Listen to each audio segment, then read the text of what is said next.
Dear participants, Norway and Russia have been neighbors for centuries. Our neighborly relations go a long way back. Personally, I have worked periodically on different aspects of our relationship with Russia, and before that with the Soviet Union, since the 1980s. Undoubtedly, our relations have gone through many phases, both ups and downs, over the last 30-odd years. As interpreter at the governor's office in Svalbard, and later on the Norwegian-Soviet border, I witnessed the changes taking place at the times of glasnost and perestroika. Our interlocutors on the other side of the border suddenly became more open, informal, and friendly. It was a striking contrast to my experience as a student in the Soviet Union at the height of the Cold War in 1980-81. This created some sort of optimism and faith in a closer and more open neighborhood than we had been used to. I was posted in the Norwegian embassy in Moscow from 1997 to 2002, and thus witnessed the transition from Boris Yeltsin to Vladimir Putin in 2000.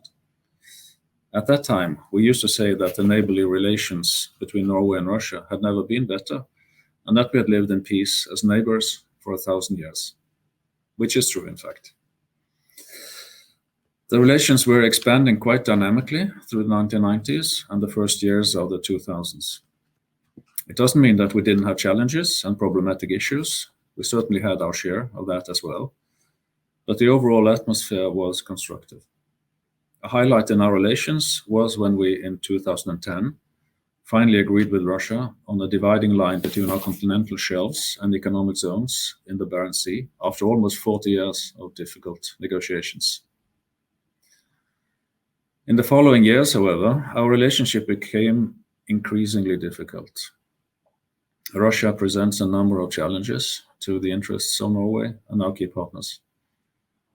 This is especially true in the area of military and security policy, where we have seen a worrying trend over the past decade.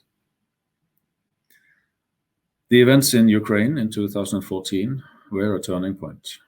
Russia's illegal annexation of Crimea and destabilization of eastern Ukraine are unacceptable and have weakened Ukraine's and Europe's security. Together with our allies, we have been firm in our condemnation of Russia's actions. Norway is aligned with the European Union's restrictive measures against Russia. We also express concern about the disturbing development of democracy and human rights in Russia. It is clear that we cannot ignore serious human rights abuses and repressive measures wherever they take place, be it in Russia or, as we are witnessing now, in Belarus.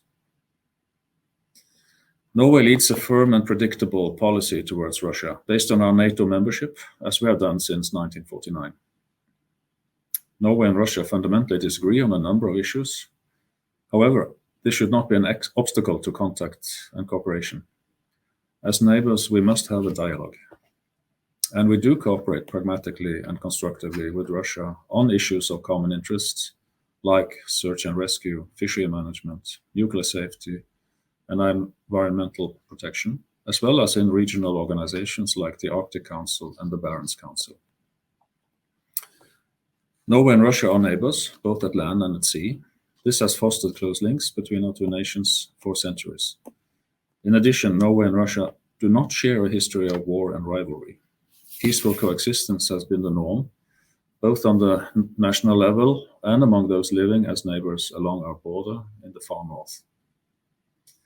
Our relations are very different from Lithuania's historical experience with Russia, and I fully understand the Lithuanian approach, which differs from ours.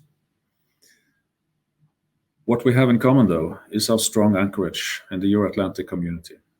This is vital for our national security and also helpful when talking with Russia about the more demanding issues.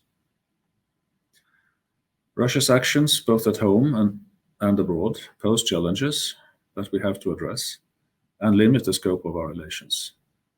But within these constraints, our policy is to seek cooperation and dialogue and maintain a practical cooperation in the north.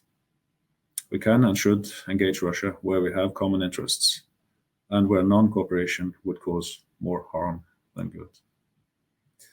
Thank you very much for the attention, and I wish you a great continuation of the conference. Thank you very much.